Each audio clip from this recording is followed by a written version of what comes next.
থাইল্যান্ডের নাখন পাঠমের পা জিথ রেস্তোরাঁয় বন্যা হয়েছে, কিন্তু এই অদ্ভুত পরিস্থিতি রেস্তোরাঁর জন্য নতুন আকর্ষণে পরিণত হয়েছে। বন্যার পানি প্রবেশ করার পরও রেস্তোরাঁ খোলা রয়েছে। গ্রাহকরা নুডলস খাচ্ছেন আর মাছেরা তাদের পায়ের নিচে স্বাধীনভাবে সাঁতার কাটছে। এখানে খেতে আসা একজন কাস্টমার বলেন,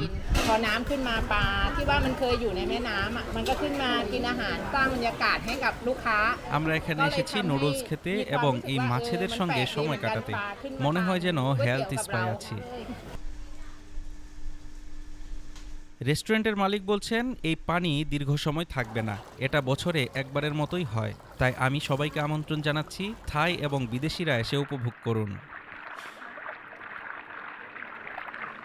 মালিকের এই আইডিয়া এসেছে অনলাইনে পোস্ট হওয়া ছবির প্রতিক্রিয়ায়। ছবিটি ভাইরাল হতেই কৌতূহলপূর্ণ গ্রাহকরা আকৃষ্ট হয়েছেন।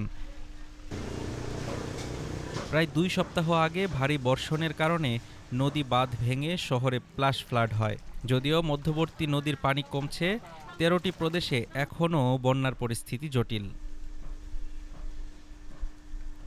বন্যা হয়তো সমস্যার কারণ, কিন্তু এই রেস্তোরাঁর জন্য তা এক নতুন আকর্ষণই তৈরি করেছে বটে। Desk report, Dhaka today.